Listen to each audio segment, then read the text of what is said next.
నమస్తే, welcome to V3 news లక్ష్యం సమాజీతం. నేను మోనికా. ముందుగా హెడ్లైన్స్. ఆదర్శవంతంగా ఫతేనగర్ డివిజన్ ను తీర్చిదిద్దాం. కార్పొరేటర్ మండల సతీష్ గౌడ్ వెల్లడి.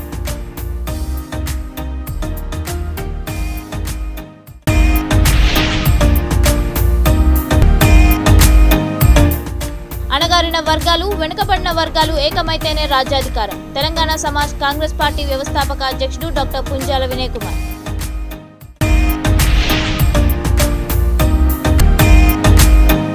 ₹1,00,000 పథకం మొత్తం బీసీ కులాలకు చెందేలా చూడండి. బీజేపీ ఓబీసీ గ్రేటర్ అధ్యక్షుడు వినోద్ కుమార్ యాదవ్ డిమాండ్.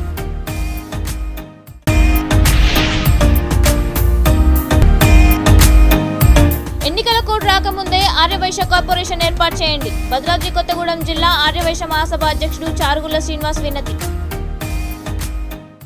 ఇక డీటెయిల్స్ చూస్తే, మున్సిపల్ శాఖ మంత్రి కేటీఆర్ సహకారంతో కూకట్పల్లి ఎమ్మెల్యే మాధవరం కృష్ణారావు ఫతేనగర్ డివిజన్ను ఆదర్శవంతంగా తీర్చిదిద్దారని కార్పొరేటర్ మండల సతీష్ గౌడ్ అన్నారు. డివిజన్లో ఎమ్మెల్యే 14వ రోజు పాదయాత్రను నిర్వహించారు. ఇందులో భాగంగా కొత్తనగర్లోని పలు కాలనీలలో పాదయాత్ర నిర్వహిస్తుండగా తమ కాలనీలను అభివృద్ధి చేసినందుకు ఎమ్మెల్యేకి కాలనీ వాసులు, అసోసియేషన్ నాయకులు కృతజ్ఞతలు తెలిపారు. ఈ సందర్భంగా కార్పొరేటర్ సతీష్ గౌడ్ మాట్లాడుతూ, డివిజన్లో గత 50 ఏళ్లుగా పరిష్కారం కాని సమస్యలను, ఏ ప్రభుత్వాలు చేయని అభివృద్ధిని కేసీఆర్ ప్రభుత్వం ఏర్పడిన తర్వాత ఎమ్మెల్యే సహకారంతో చేసి చూపెట్టామని అన్నారు. అభివృద్ధితో పాటుగా సంక్షేమ ఫలాలను కూడా అందించడంలో ముందంజలో ఉన్నామని తెలిపారు.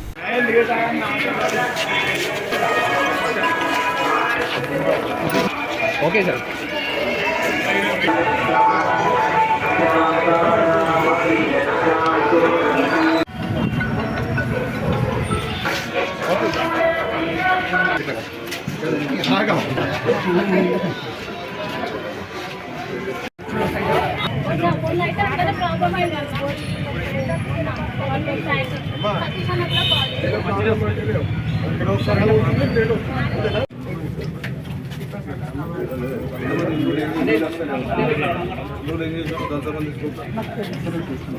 కూడా బాగా పెద్ద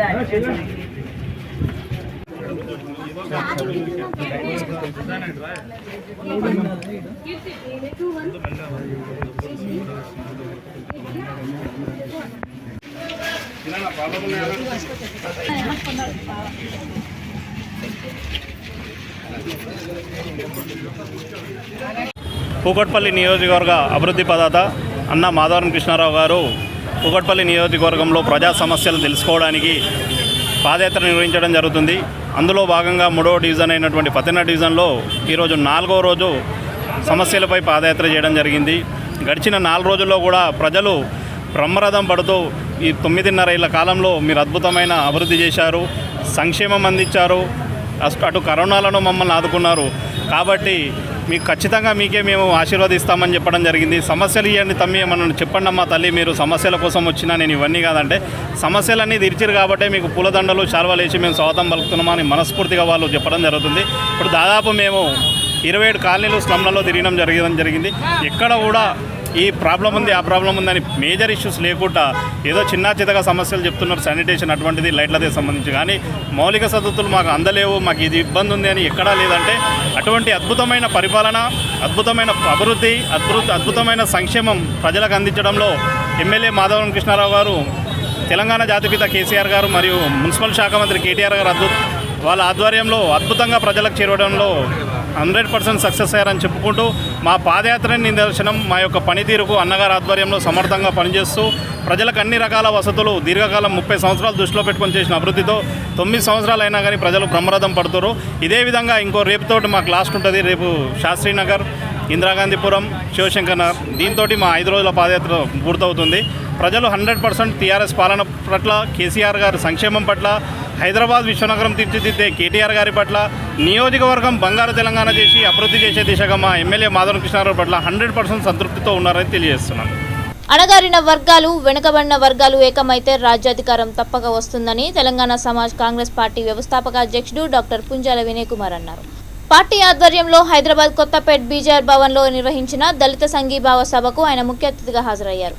ఈ సందర్భంగా ఆయన మాట్లాడుతూ, కేంద్ర రాష్ట్ర ప్రభుత్వాలు గంపెడు మంది ఉన్న వెనుకబడిన వర్గాలను, అణగారిన వర్గాలను దూరం చేసి గుప్పెడు ఉన్న కులాలను పాలకులుగా ఆధిపత్యం చెలాయిస్తున్నాయని విమర్శించారు. డాక్టర్ బిఆర్ అంబేద్కర్ పుంజల శివశంకర్ ఆశయాలను కొనసాగిస్తూ దేశంలో రాష్ట్రంలో మెజార్టీ జనాభా కలిగిన బీసీ ఎస్సీ ఎస్టీ కులాలు చైతన్యమై పాలనలో భాగస్వామ్యం కావాలని పిలుపునిచ్చారు. తెలంగాణలో మెజార్టీగా ఉన్న బీసీ వ్యక్తిని ముఖ్యమంత్రిని చేస్తే అన్ని వర్గాలకు న్యాయం జరుగుతుందని, అందుకే బీసీ వర్గానికి మద్దతుగా దళిత సంఘీభావ సభ ఏర్పాటు చేసినట్లు తెలిపారు.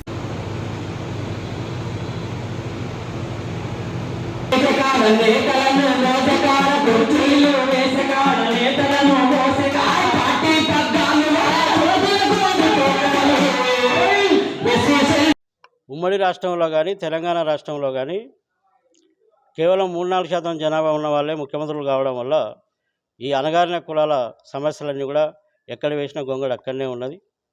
కాబట్టి 50% జనాభా కలిగిన బీసీని ముఖ్యమంత్రిని చేయడం వల్ల తెలంగాణలో ఉన్నటువంటి అణగారిన బడుగు బలహీన వర్గాలందరికీ కూడా సమన్వయం జరుగుతుందని మేము భావిస్తూ ఉన్నాం.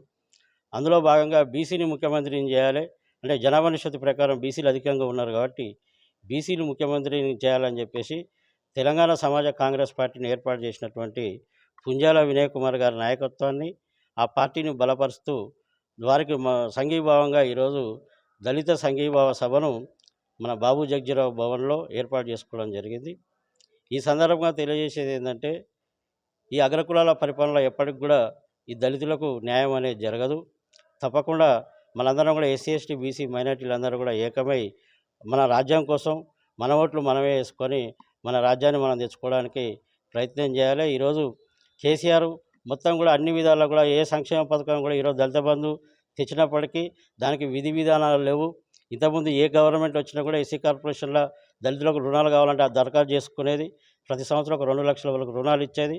కానీ నేను 10 లక్షల వరకు ఏదో పెద్ద సాయం చేస్తాను గొప్పగా చెప్పుకొని కొండంత రాగం తీసి ఈ మన పనికిరాని పాట పాడినట్టుగా ఈ దళిత బంధాన్ని తెచ్చేసి 10 లక్షలు ఇస్తాను 17 లక్షల కుటుంబాలు ఉంటే కేవలం 38,000 మందికే దళిత బంధు ఇచ్చి అది కూడా ఎమ్మెల్యేలకు చెప్పిన వాళ్ళకే మంత్రులు చెప్పిన వాళ్ళకే అది కూడా అందులో డబ్బులున్నా పర్వాలేదు వాళ్ళు అధికార పార్టీకి అండగా ఉన్న వాళ్ళకే ఈరోజు రుణాలు ఇవ్వడం జరుగుతూ ఉన్నది.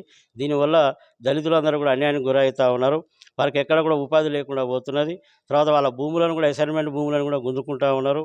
ఇతర రాష్ట్రాలల్లో అసైన్మెంట్ ల్యాండ్కు శాశ్వత పట్టాలు ఉంటే ఇక్కడ తెలంగాణలో మాత్రం ఇవ్వట్లేరు. దాన్ని తప్పకుండా అదేవిధంగా ధరణి అనే పథకం తెచ్చి 2 లక్షల దళితుల భూములను గుంజుకొని దళితులందరినీ రోడ్డు మీకు తెచ్చిన ఘనత మన చంద్రశేఖరరావు గారికే దక్కుతుంది. అదేవిధంగా 80,000 కోట్ల రూపాయలు ఎస్సీ సప్లాన్ కింద నిధులు కేటాయించి కేవలం 30,000 రూపాయలు మాత్రమే దళితులకు ఇచ్చి 50,000 కోట్ల రూపాయలు దళితులకు పనికిరాని మిషన్ భగీరథ మిషన్ కాకతీయ పథకాలకు వాడుకొని హైదరాబాద్లో ఉన్న ఫ్లైఓవర్లు కూడా దళితుల నిధులతో కట్టడం జరుగుతూ ఉన్నది. ఏ విధంగా 9 లెదర్ పార్కులు తెలంగాణలో ఉంటే వారన్నింటినీ మూసేసి దుద్దెడ్ల ఒక లెదర్ పార్క్ ఎస్సీల సంబంధించిన లెదర్ పార్క్ ఉంటే ఆ ల్యాండ్ని అంతా ఆక్రమించుకొని ఎక్కడ గవర్నమెంట్ దగ్గర జాగలే లేనట్టు గవర్నమెంట్కు డబ్బులే లేనట్టు దళితుల భూములు ఆక్రమించుకొని సిద్దిపేట కలెక్టర్ ఆఫీసును దుద్దెల దగ్గర కట్టడం జరిగింది. ఇదే విధంగా ఎక్కడ చూసుకున్నా సరే దళితులకు విపరీతమైన అన్యాయం జరుగుతున్నది. ఇక్కడ ప్రెస్ మీట్లలో కూడా మొత్తం కూడా దళిత మంత్రులున్న ఎమ్మెల్యేలు ఉన్న అరే పాగలుగా అటు పక్క జరుగురా అని చెప్పేసి జరపడం అనేది జరుగుతూ ఉన్నది. టోటల్గా దళిత వ్యతిరేకిగా ఈ ప్రభుత్వం మారిపోయింది. ఈ ప్రభుత్వంలో కేసీఆర్ కుటుంబానికి తొత్తులుగా మారి తెలంగాణ ప్రభుత్వం బీసీలకు కేటాయించే ₹1,00,000 పథకం మొత్తం అందులోని కులాలకు చెందేలా చూడాలని బీజేపీ ఓబీసీ గ్రేటర్ అధ్యక్షుడు వినోద్ కుమార్ యాదవ్ డిమాండ్ చేశారు. హైదరాబాద్ అంబర్పేటలో జ్యోతిరావు పూలే విగ్రహం వద్ద బీజేపీ ఓబీసీ నాయకులు నిరసన వ్యక్తం చేశారు. ఈ సందర్భంగా ఆయన మాట్లాడుతూ బీఆర్ఎస్ ప్రభుత్వం పేద ప్రజలకు డబుల్ బెడ్రూమ్ ఇళ్లను ఇస్తానని ఎన్నికలు సమీపించడంతో బీసీలకు ₹1,00,000 ఇస్తామని చెప్పి మోసం చేస్తోందని ధ్వజమెత్తారు. రాష్ట్ర ప్రభుత్వానికి బీసీలంటే చులకనగా మారిందని మండిపడ్డారు. బడుగు బలహీన వర్గాలకు డబుల్ బెడ్రూమ్ ఇండ్లు ప్రతి బీసీ కులానికి ₹1,00,000 రుణం ఇవ్వాలని డిమాండ్ చేశారు. లేని పక్షంలో రాబోయే రోజుల్లో పెద్ద ఎత్తున ఆందోళనలు చేపడతామని హెచ్చరించారు. ఈ కార్యక్రమంలో బీజేపీ సెంట్రల్ జిల్లా అధ్యక్షుడు కార్యదర్శులు సభ్యులు నాయకులు తదితరులు పాల్గొన్నారు. అది అక్కడ వరకే పరిమితం అయిపోయింది. ఇంకెక్కడ కట్టిరో ఏం కట్టిరో నేను రమేష్ గారు వాస్తవం కట్టలే. మంత్రి మల్లారెడ్డి కూడా ఒప్పుకున్నాడు. మీ మంత్రివర్గంలో ఒప్పుకున్నారు. ఎక్కడ కూడా నువ్వు డబుల్ బెడ్రూమ్ కట్టలే. మేము మాట్లాడదామన్నమాట. నువ్వే మాట్లాడినావు. ఇక మాకు ఛాన్స్ లేదు. అది మా దగ్గర రికార్డు ఉంది. మాది ఏం చేయం. ఏమైనా మీటింగ్ దగ్గర ఎట్లాగో మైకులు ఉంటాయి. ఆ మైకుల దగ్గర ఆన్ చేసి పెట్టేస్తాం. ఇక మీరే అయినూరు. మీ గొంతులు మీరే అయినూరు. మేము డబుల్ బెడ్రూమ్ కోసం అయితే ఇక మేమేం మాట్లాడడం. మీ వాళ్ళు చెప్తున్నారు మేము డబుల్ బెడ్రూమ్ ఎక్కడ ఇవ్వలేదని. ఇక దళిత బంధు అయితే అట్లా పోయింది. ఇక మొన్నటికి మొన్న దళిత బంధు అంటివి దళితులు ఎందుకంటే ఆ హుజూరాబాద్ లో ఎలక్షన్ ఉన్నాయి కాబట్టి ఆడ దళితులు ఏది చెప్పుదామన్నా ఇటు దళిత బంధు మీరే చెప్తున్నారు, డబల్ బెడ్రూమ్ మీరే చెప్తున్నారు, ఇక బీసీ బంధు. అందరికీ నమస్కారం. నా పేరు వినోద్ యాదవ్. నేను హైదరాబాద్ సెంట్రల్ ఓబీసీ మోర్చా అధ్యక్షుడిని. ఈరోజు రాష్ట్ర ఓబీసీ పార్టీ ఇచ్చిన పిలుపు మేరకు మరి మొత్తం తెలంగాణలో ప్రతి అసెంబ్లీ వారీగా నిరసన కార్యక్రమాలు చేపడుతూ ఉన్నాము. ఈ నిరసన ఉద్దేశం ఏంటనగా ఈరోజు కేసీఆర్ పాత టీఆర్ఎస్ కొత్త బీఆర్ఎస్ నువ్వు పెట్టుకున్నావు నీకు చేతగాక. దాని నిరసన ఉద్దేశం ఏంటంటే ఏ విధంగా అయితే కేసీఆర్ ఈరోజు బడుగు బలహీన వర్గాలను బీసీలను ముఖ్యంగా ఒక నిర్లక్ష్య ధోరణి ఒక అవమానించే ధోరణిగా ప్రవర్తిస్తున్నాడో దానికి నిరసనగా ఇవాళ ఇక్కడ దీక్ష చేయడం జరిగింది. మరి దాదాపు 130 కులాలు ఉన్న బీసీలను కేవలం 14 కులాల వారికే ఇవాళ ఆన్లైన్లో బీసీ లోన్లు అని చెప్పి ప్రకటించినాం. మరి కొన్ని లక్షల మంది అప్లై చేసుకున్నారు. దానికి ఇప్పటివరకు ఏం స్పందన లేదు. ఇది నీ యొక్క నిర్లక్ష్య నీ యొక్క అహంకార ధోరణి కనపడతా ఉంది. ఇలా మిగతా బీసీలలో కూడా చాలా మంది కూడా పేదవాళ్ళు ఉన్నారు. నువ్వు ఏదైనా ఇవ్వదలుచుకుంటే మొత్తం బీసీలకు అందరికి కూడా రుణాలు ఇచ్చి మరి నిజంగా వాళ్ళకి న్యాయం చేసే ప్రయత్నం చేయాలని నువ్వు ఇట్లా తక్షణమే బీసీలో ఉన్న వారందరూ కూడా లోన్లు ఇవ్వకపోతే ఈ నిరసన కార్యక్రమాలు ఇంకా ఉద్రేకం చేసి బీఆర్ఎస్ మీద కేసీఆర్ మీద పోరాటం చేసి బీజేపీని బలపరుస్తామని చెప్పి ఈ సందర్భంగా తెలియజేస్తా ఉన్నాం. ఆర్యవైశ్య కార్పొరేషన్ ఏర్పాటు చేయాలని కోరుతూ భద్రాద్రి కొత్తగూడెం జిల్లా ఆర్యవైశ్య మహాసభ అధ్యక్షుడు చారుగుళ్ల శ్రీనివాస్ ఆధ్వర్యంలో జిల్లా కలెక్టర్ ప్రియాంకకు వినతి పత్రం అందజేశారు. ఈ సందర్భంగా ఆయన మాట్లాడుతూ ఆర్యవైశ్య కార్పొరేషన్ ఏర్పాటు అంశం బీఆర్ఎస్ మేనిఫెస్టోలో పొందుపరిచినప్పటికీ ఇంతవరకు ఏర్పాటు చేయలేదని అన్నారు. ఇంకా కొన్ని నెలల్లో ఎన్నికలు జరగనున్నాయని ఎన్నికల కోడ్ రాకముందే ఆర్యవైశ్య కార్పొరేషన్ ఏర్పాటు చేయాలని ప్రభుత్వాన్ని కోరారు. ఈ కార్యక్రమంలో వివిధ మండల పట్టణ అధ్యక్షులు జిల్లా కార్యవర్గ సభ్యులు పాల్గొన్నారు.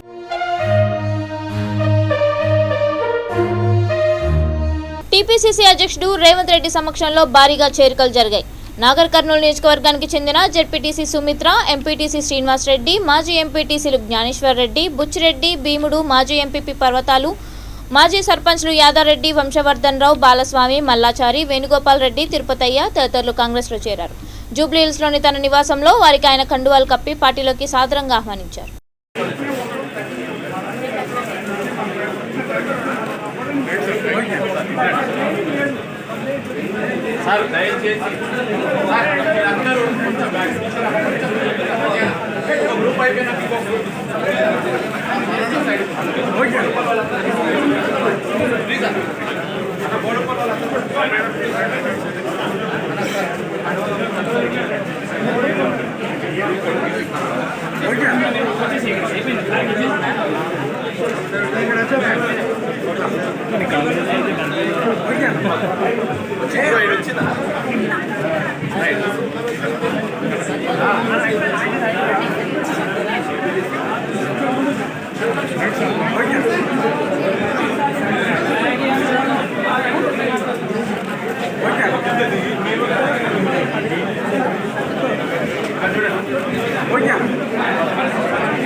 అమావాస్య సందర్భంగా హైదరాబాద్ కొత్తపేట ఆర్యవైశ్య సంఘం అధ్యక్షుడు డాక్టర్ ఏఆర్ గుప్తా ఆధ్వర్యంలో కొత్తపేట చౌరస్తాలోని శ్రీ భవానీమాత ఆలయంలో 700 మందికి అన్నదానం చేశారు. అంతకుముందు ఆలయంలో సంఘం నాయకులు అమ్మవారికి ప్రత్యేక పూజలు నిర్వహించారు. ఈ సందర్భంగా ఆయన మాట్లాడుతూ కొత్తపేట ఆర్యవైశ్య సంఘం ఏర్పడిన నాటి నుంచి నేటి వరకు ప్రతి అమావాస్య రోజున అన్నదానం చేపడుతున్నామని తెలిపారు. అంతేకాకుండా పేద విద్యార్థులకు ఫీజులు కడుతున్నామని, ప్రభుత్వ పాఠశాలల విద్యార్థులకు పుస్తకాలు, ప్లేట్లు పంపిణీ చేస్తున్నామని అన్నారు. హెల్త్ క్యాంపులు, రక్తదాన శిబిరాలకు కూడా ఏర్పాటు చేస్తున్నారని తెలిపారు. ఆయా సేవా కార్యక్రమాలకు సహకరిస్తున్న దాతలకు, సంఘ సభ్యులకు కృతజ్ఞతలు తెలిపారు. ఈ కార్యక్రమంలో శ్రీ వాసవి అన్నపూర్ణ ఎడ్యుకేషన్ సొసైటీ అధ్యక్షుడు మంచుకొండ సురేందర్ గుప్తా, సంఘం ప్రధాన కార్యదర్శి సత్తయ్య గుప్తా, కోశాధికారి వీర్లింగం గుప్తా సంఘం సభ్యులు పాల్గొన్నారు.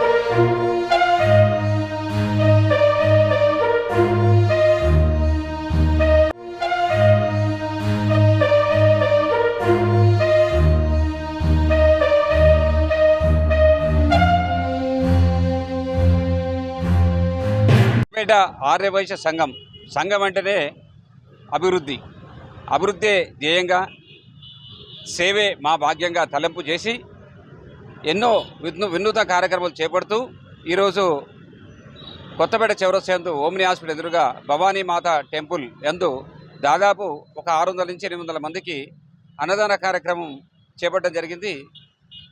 ఈ యొక్క అన్నదాన కార్యక్రమం డాక్టర్ రాజా గారు గుప్తా ఆధ్వర్యంలో కార్యవర్గ సభ్యులు మరియు ఈ కొత్తపేట ఆర్య సంఘం ట్రస్టీ సభ్యులందరూ కూడా కలిసి ఈ కార్యక్రమం చేపట్టారు.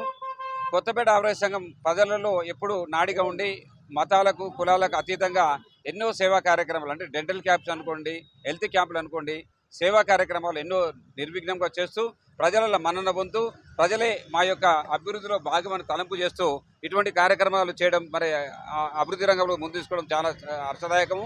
దాంట్లో కూడా మమ్మల్ని అడ్వైజరీ కమిటీగా ఉన్నందుకు మేము కూడా చాలా సంతోషిస్తున్నాం. ఆ పేరు మంచుకొండ సురేంద్ర గుప్తా.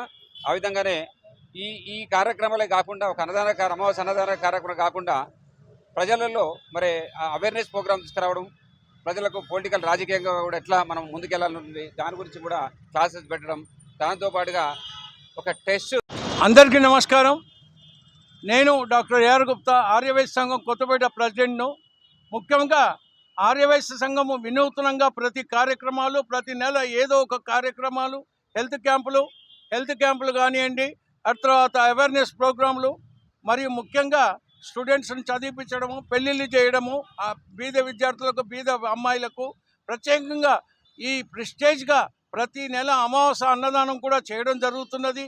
ఈ కార్యక్రమానికి మాకు పెద్దలైనటువంటి మంచుకొండ సురేందర్ గారు, చీకటిమెల్లి అశోక్ కుమార్ గారు, బొగ్గారపు దయానంద్, ఉప్పల్ శ్రీనివాస్ గుప్తా గారు మాకందరికీ ఈ సంఘానికి అడ్వైజర్గా ఉంటూ మమ్మల్ని ముందుకు నడిపిస్తున్నందుకు ప్రత్యేకంగా వాళ్ళకి ధన్యవాదాలు. మరి ఒక ముఖ్యమైన విషయం ఏంటంటే మా సంఘ సభ్యులందరూ ఇంత సహకరించి ప్రతి నెల ఈ అమావాస్య అన్నదానాన్ని ముందుకు తీసుకుపోతూ దీన్ని దిగ్విజయం చేసినందుకు ప్రత్యేకంగా ప్రతి సభ్యునికి ధన్యవాదాలు. మరియు ప్రత్యేకంగా ప్రతి నెల అమావాస్య రోజు మా సంఘంలో మహారాజా పోషకులను ప్రత్యేకించి గౌరవించుకోవడం ఆనవాయితీగా ఈరోజు కర్నాటి వెంకటేశ్వర్లు గారు మరియు పెద్ది హరిశంకర్. తిరుపతి జిల్లా కరకంబాడిలో సంచరిస్తున్న చిరుత అటవీ శాఖ అధికారులు ఏర్పాటు చేసిన బోన్లో చిక్కుకుంది. గల్లా అమర్రాజా ఫ్యాక్టరీ గోడ పక్కన తిరుగుతున్నట్టు చిరుత సీసీ కెమెరాల్లో రికార్డైంది. అర్ధరాత్రి 1:37 బోన్లో చిక్కుకున్న చిరుత దృశ్యాలను అటవీ శాఖ అధికారులు విడుదల చేశారు.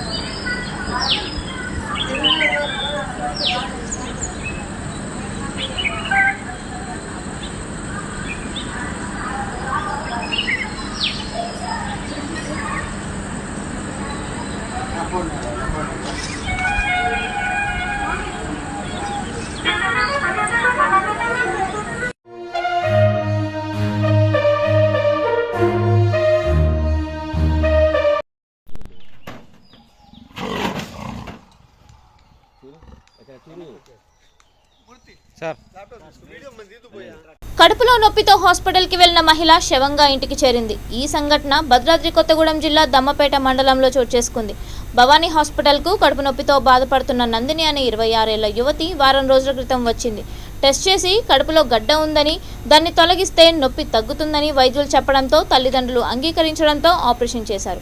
ఆపరేషన్ చేసిన 2 రోజులకు ఆమెకి మోషన్స్ అవుతున్నాయని భయపడిన హాస్పిటల్ సిబ్బంది ఖమ్మంకు తరలించారు.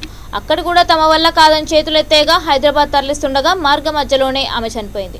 వైద్యుల నిర్లక్ష్యం వల్లనే తన కుమార్తె చనిపోయిందని ఆరోపిస్తూ ఆమె తల్లిదండ్రులు, బంధువులు, గిరిజన సంఘాల ప్రతినిధులు హాస్పిటల్ ముందు ఆందోళనకు దిగారు. విషయం తెలుసుకున్న పోలీసులు హాస్పిటల్కు చేరుకొని కేసు నమోదు చేసి దర్యాప్తు చేపట్టారు.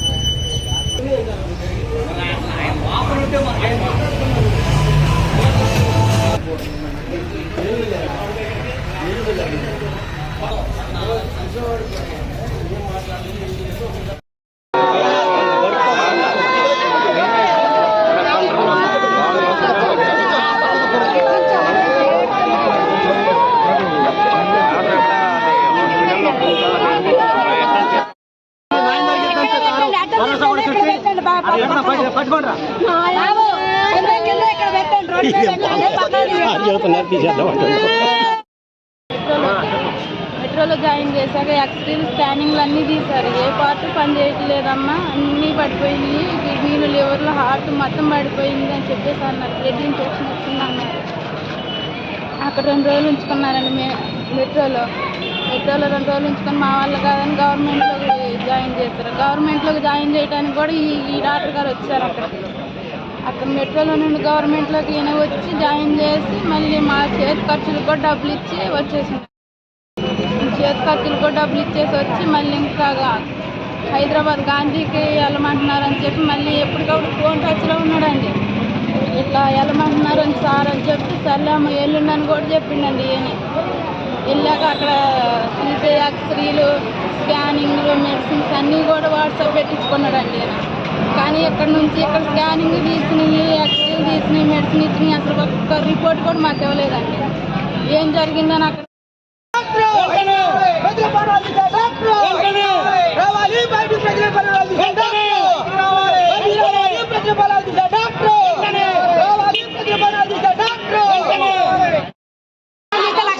హాస్పిటల్ సీట్ చేయమనండి. అసలు ₹1,00,000 అసలు మీ ₹1,00,000 ఒప్పుకోబాకండి.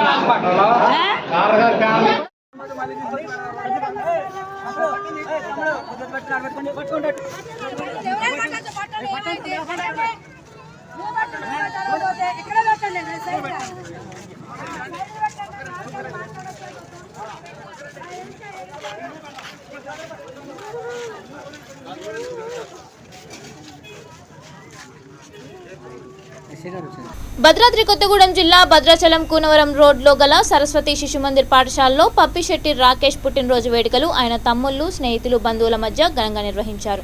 కేక్ కట్ చేసిన అనంతరం విద్యార్థులకు ఫ్రూట్స్, స్వీట్స్, కేక్ పంపిణీ చేశారు. తమ పుట్టినరోజు వేడుకలు పాఠశాల విద్యార్థుల మధ్య జరుపుకోవడం ఎంతో సంతోషంగా ఉందని రాకేష్ అన్నారు. దుర్గా స్వీట్స్ అధినేత బిర్రు సుధాకర్ ఆధ్వర్యంలో జరిగిన ఈ వేడుకల్లో సరస్వతి శిశు మందిర్ ప్రధానోపాధ్యాయురాలు Geetha, press club of Bhadradri మాజీ secretary Repaka Sai Akhil, channel Zee Telugu reporter Natte Vishwateja, Repaka Anoop Krishna, Vamshi తదితరులు పాల్గొన్నారు.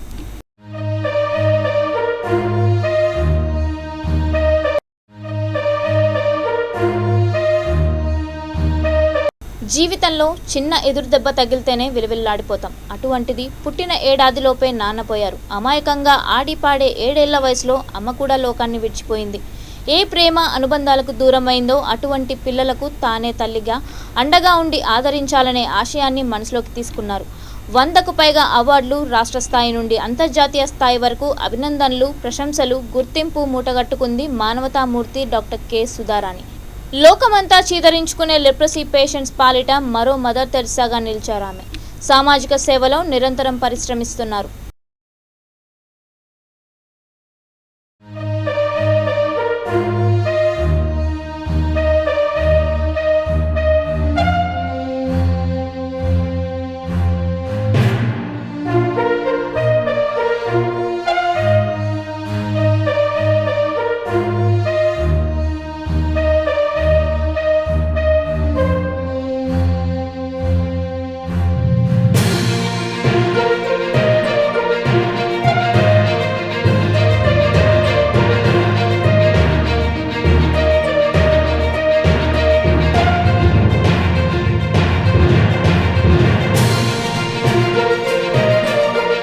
ప్రేక్షకులకి నమస్కారములు.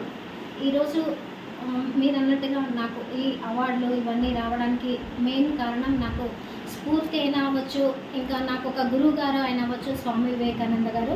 సో ఒక్క పదంతోనే అంటే సోదర సోదరి మణులారా అనే ఒక్క వర్డ్తోనే అతను ప్రపంచ ప్రఖ్యాతిగాంచిన యూత్, మన యువతకి మార్గదర్శకులు, దశా నిర్దేశకులు.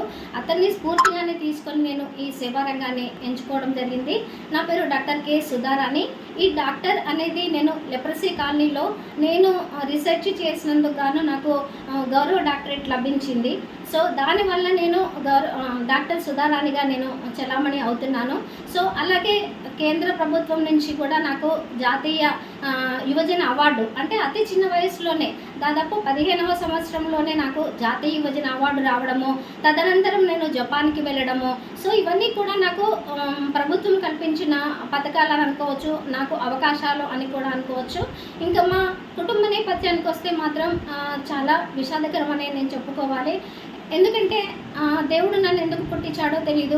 బహుశా సొసైటీకి నేను ఏదైనా చేయాలని అనుకొని నన్ను ఈ భూమి మీదకి తెచ్చాడేమో నాకు తెలియదు. కానీ నేను పుట్టగానే 11 నెలలకి మా నాన్నగారిని పోగొట్టుకున్నాను. నాన్నగారు అప్పుడు గిర్దావరిగా పనిచేసేవారు, అమ్మ కలెక్టర్ ఆఫీస్లో సీనియర్ అసిస్టెంట్గా పనిచేసేది. మమ్మీ నేను 7 సంవత్సరాలకు చనిపోయింది. సో అప్పుడు మాకు కావాల్సినంత అంటే తిండికి బట్టకి లోటు లేకుండా ఉండేది. అప్పుడు అమ్మమ్మ మామయ్య వాళ్ళ దగ్గర నేను పెరిగాను. మమ్మూడు మామయ్య నన్ను కన్న కూతుర్లా చూసుకొని నాకు చదువు అభ్యాసము అన్నీ చేపించాడు. ఆ క్రమంలోనే నాకు డబ్బులు ఎవరిస్తారు, నేను ఒంటరి దాన్ని, అందరూ కలిసి వెళ్ళేవాళ్ళు అని నేను ఏడవని రోజు లేదు. సో తిండికి కూడా చాలా ఇక్కట్లు పడేదాన్ని. ఎవరైనా పెడతారా, ఎవరింటైనా ఫంక్షన్ అవుతుందా, అలా వెతుక్కుంటూ నేను మా ఫ్రెండ్స్ ఇళ్ళల్లో కానీ ఎక్కడైనా కానీ భోజనానికి అలా వెతుక్కోవాల్సిన రోజులు కూడా ఉండేవి. సో ఆ రోజులు అవన్నీ కూడా ఈ జన్మలో ఎవరూ కూడా అనుభవించకూడదన్న ఉద్దేశంతో అనాథగా నేను పడ్డ కష్టాలన్నీ కూడా ఈ రోజుల్లో ఎవరు కూడా పడకూడదనే ఉద్దేశంతో నేను ఈ సేవా రంగాన్ని ఎన్నుకోవడం జరిగింది. దీనికి స్ఫూర్తిగా నాకు స్వామి వివేకానంద గారు, మదర్ తెరీసా గారు స్ఫూర్తిగా నిలిచారు. సో ఎన్ని అవార్డులు తీసుకున్నా కూడా ప్రతి ఒక్క అవార్డు కూడా నాకు ఒక బాధ్యతని పెంచుతూ ఉంది. సో నాకు వచ్చిన మనీ అవ్వనివ్వండి, అవార్డు ద్వారా వచ్చిన నగదు రూపంలో వచ్చిన మనీ అవ్వనివ్వండి. సో ఇన్నోవా హాస్పిటల్లో 2 పిల్లలకి ఆపరేషన్స్ చేయించాను. అలాగే జాతీయ యువజన అవార్డు ద్వారా వచ్చిన 25,000 రూపాయలు అడ్డగుట్టకు చెందిన దివ్య అనే అమ్మాయికి కంటి ఆపరేషన్లు చేయించాను. ఇలా బ్లడ్ డొనేషన్ క్యాంపులు, తర్వాత ఇట్లాంటివన్నీ కూడా చేసుకుంటూ ముందుకు వెళ్తూ ఉన్నాను. అలాగే స్కూళ్ళలో పర్యావరణ పరిరక్షణ, హుస్సేన్ సాగర్ చుట్టూ కూడా చెత్త వేయకూడదు, ఇట్లాంటివన్నీ కూడా నేను చేస్తూ వచ్చాను. సో అలాగే మనం ఎప్పుడైతే ఒక నిజాయితీగా ఉంటామో మన చుట్టుపక్కల వాళ్ళు కూడా నిజాయితీగా ఉంటారు అని మా అమ్మ దగ్గర నేర్చుకున్నది నేను ఇప్పటికీ కూడా అవలంబిస్తున్నాను. అలాగే ఇంకొకటి నేను నేర్చుకున్నది ఏంటంటే, మన ముందు లేని వాళ్ళ గురించి మనం మాట్లాడకూడదు, అంటే వాళ్ళ వెనక మాట్లాడకూడదు అనే విషయాన్ని కూడా నేను నేర్చుకున్నాను. సో స్వామి వివేకానంద బుక్లో కూడా ఇవన్నీ విషయాలు కూడా ఉన్నాయి. సో రోజుకొక పేజీ తప్పకుండా స్వామి వివేకానంద తలుచుకుంటూ నేను వారి అడుగుజాడల్లోనే నేను నడుస్తూ ఉన్నాను. సో ఇంకా కూడా అంటే ఇవన్నీ కూడా మీకు ఇప్పుడు డిస్ప్లే చేసిన అవార్డులు చాలా తక్కువ, దాదాపు 500 అవార్డులకు పైగా నాకు వచ్చి ఉన్నాయి. సో అవి సర్టిఫికెట్ల రూపంలో అవ్వచ్చు, నగదు రూపంలో అవ్వచ్చు, అవార్డుల రూపంలో అవ్వచ్చు, రివార్డుల రూపంలో అవ్వచ్చు. దాదాపు 14 రికార్డులు వచ్చాయి. తర్వాత నేషనల్ అవార్డ్స్ 4 వచ్చాయి. తర్వాత ఆంధ్ర బ్యాంక్, సిటిజన్ బ్యాంక్, ఇట్లా లోకల్ NGOs ఇలా ఇచ్చినవి అయితే లెక్క పెట్టుకోవడానికి వీలైనంతగా ఉన్నాయి. సో అంటే ఇప్పుడు మనకి ప్లేస్ సరిపోవడం వల్ల నేను కొన్నింటి వరకే నేను డిస్ప్లే చేయడం జరిగింది. సో ఇవన్నీ కూడా అంటే నాకు ఇంటర్వ్యూలు కానీ పబ్లిసిటీ కానీ నాకు ఇంతకుముందు ఎప్పుడు కూడా లేదు. 2012లో నేను ఒక పబ్లిసిటీగా అప్పుడు అంటే ఒక ఐకాన్గా ఉన్నానంటే మళ్ళీ ఇప్పుడే ఎందుకు, దీనికి రీజన్ కారణం ఏమిటి అంటే కంపల్సరీ మనం చేసే పనికి ఒక అవసరం, ప్రేలాపన అవసరం అనేది నాకు అర్థమైందంటే స్ఫూర్తి అవసరం. ఇప్పుడు నన్ను ఎవరైనా ఒకరు స్ఫూర్తిగా తీసుకోవచ్చు, లేదంటే నేను చేస్తున్న సహాయానికి వాళ్ళు కూడా తమ వంతు సహాయాన్ని అందించవచ్చు. అందుకోసమనే నేను ఇప్పటి నుంచి పాత్రికేయుల మిత్రుల సహాయంతో కావచ్చు. తర్వాత ఇంకా బులెటిన్ ముగించే ముందు హెడ్లైన్స్ మరొకసారి. ఆదర్శవంతంగా ఫతేనగర్ డివిజన్ను తీర్చిదిద్దాం, కార్పొరేటర్ మండల సతీష్ గౌడ్ వెల్లడి.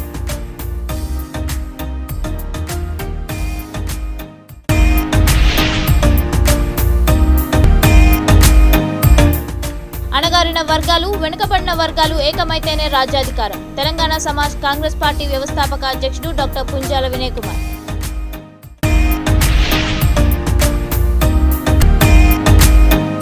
₹1,00,000 పథకం మొత్తం బీసీ కులాలకు చెందేలా చూడండి. బీజేపీ ఓబీసీ గ్రేటర్ అధ్యక్షుడు వినోద్ కుమార్ యాదవ్ డిమాండ్.